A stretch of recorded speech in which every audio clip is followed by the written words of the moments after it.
Welcome to Friday Fish Facts. I'm your host, Ron DeSantis. We haven't done a fish room tour since the summertime, and in that time we've grown from 9 tanks to 14 tanks. So we've got some new stuff to show you. We've also got some other stuff that you've already seen before, but maybe you haven't seen it for a while, and it has tweaked a little bit. So we've got 4 tanks upstairs, we've got 10 tanks down in the fish room here, and we will go upstairs first, start there, then we'll come back down and finish in the fish room. All right, this is Ben's 20-gallon tank. I really like this 20-gallon tank. I have for a long time. He's got his group of albino corridoras in here. There's maybe 19 or 20 in here. Some of them are quite small. And there's a few celestial pearl danios in here as well. There's a couple over on the side here. Excuse the reflection. And then up in the water sprite up here, you'll find a bunch of orange really shrimp hanging out up here. The substrate is the fluval fluorite black sand. Plants do really well in here. So these cories here, they were a breeding project I was doing maybe for about the last year or so. They're not the greatest to breed for profit, I should say, because you're not going to get a lot, and they're kind of a lot of work to raise the fry, especially in the first 3 to 4 weeks. So I'm kind of moving on. I really want to get some of the green laser cories. Tom over at TM Aquatics, I've been chatting with him a little.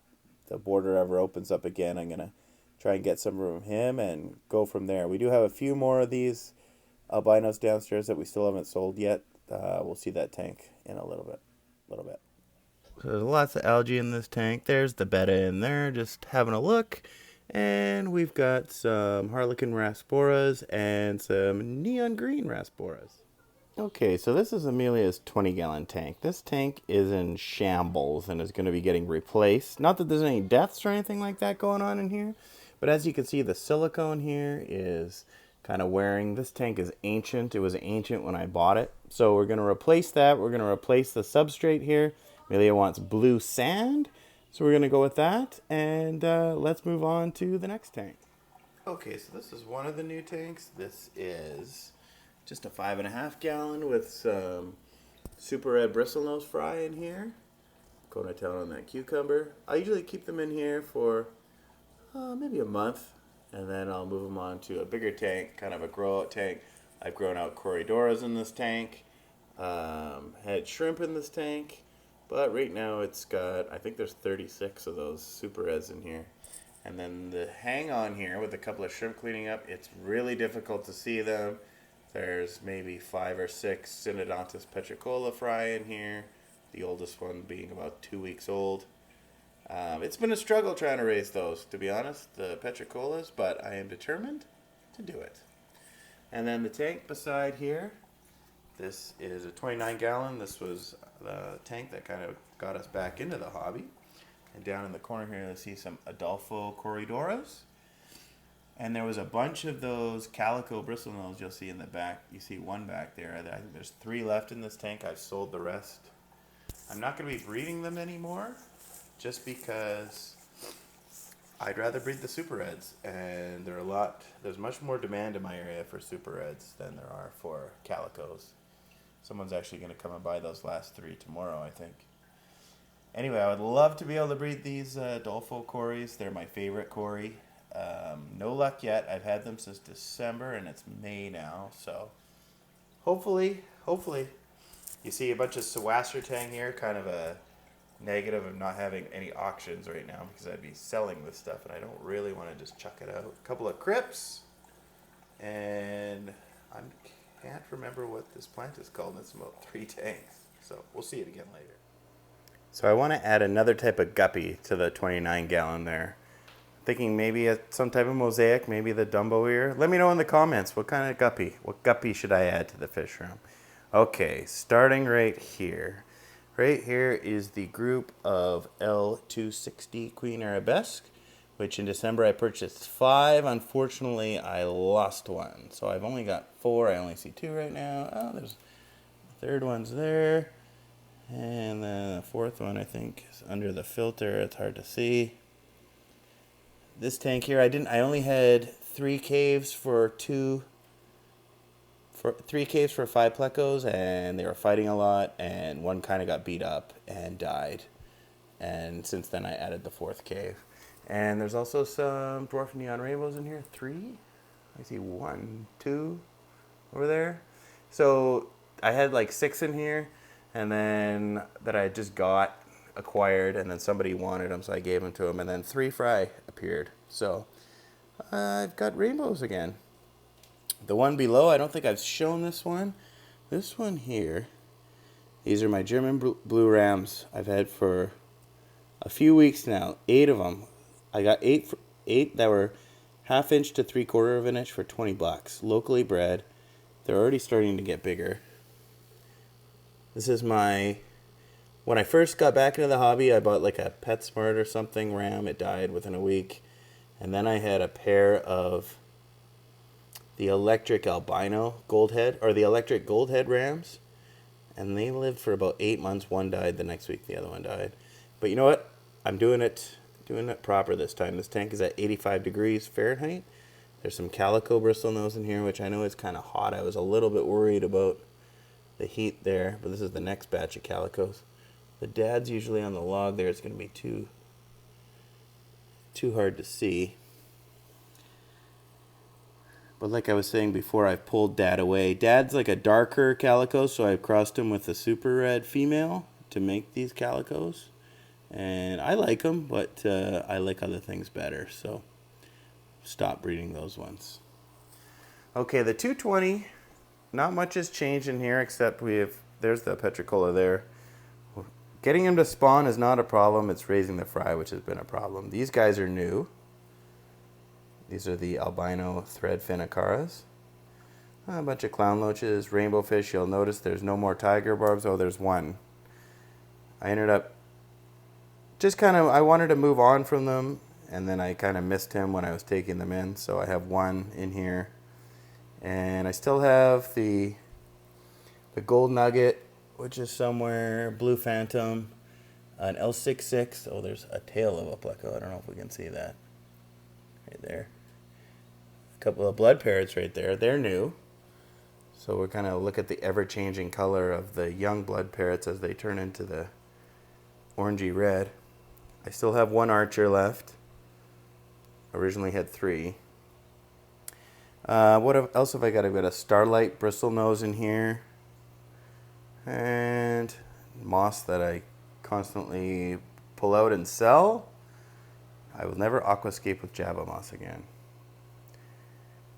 Just in case you're wondering what filters this one, it's an FX6, which is right there. And then a sponge filter with pump rated for a 75-gallon tank, also in the corner there. And moss I need to clean off this back, and some black-haired algae off the intake. Okay, moving to the other side. Oh, and there's Jet. Moving to the other side, we have the quarantine tank down at the bottom. Just a 10-gallon with Black Widow, the beta. Oh, he's down in the back. There he is. That's not the best. Maybe we'll come back to him if he comes out.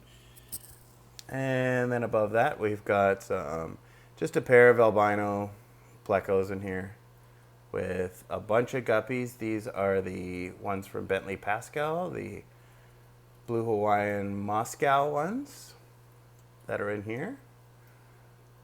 And this is also the Flourish sand, black sand. And lots of Malaysian trumpet snails in here. And some cherry shrimp in here. These are kind of the better cherry shrimp that I have are in this tank. And then there's this group. These are the emerald cories, not the green cories. Brocus splendids, I think. I know I'm saying that wrong. There's a group of 4. I bought these at AGA a year ago.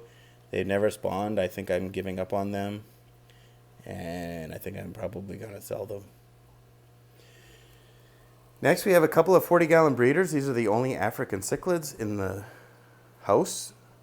These are Pseudotropheus solosii. The males are blue. The females are yellow. Same with the juveniles. So this is a coral sand substrate. We've got very soft water up in Vancouver.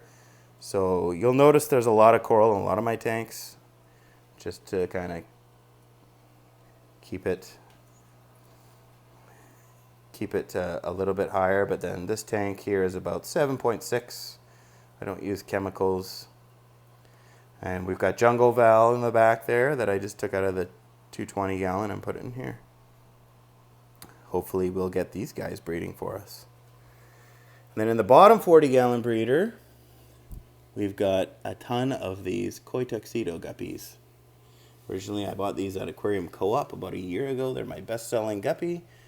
I made a mistake early on of overselling them, but luckily I got away with it.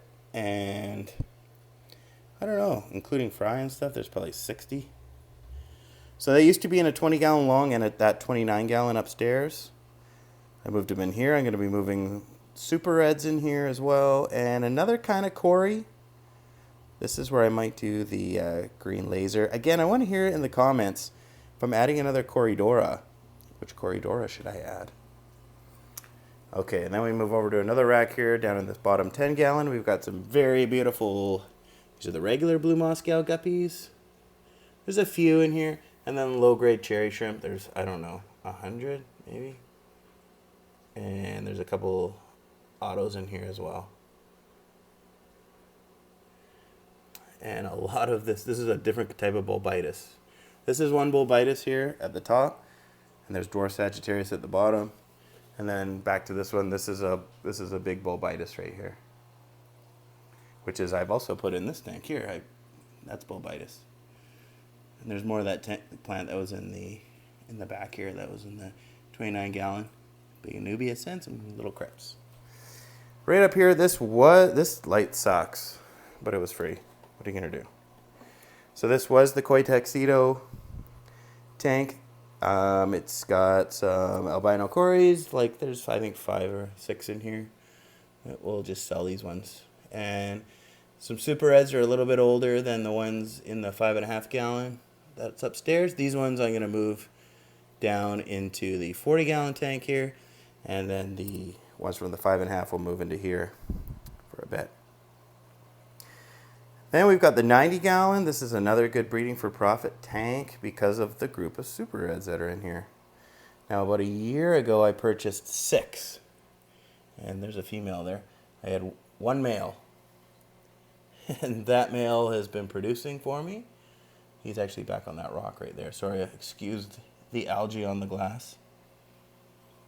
And we've got, these are Amelia's glowfish in here. We've got a bunch of rummy nose in here. And some Siamese algae eaters, neon tetras, different kinds of Corys. There's bandit Corys. One on the rock there. They're one of my favorite Corys. And there's some peppered Corys in here. And some more Super Reds. And a bunch of this water sprite, which I'm going to thin down.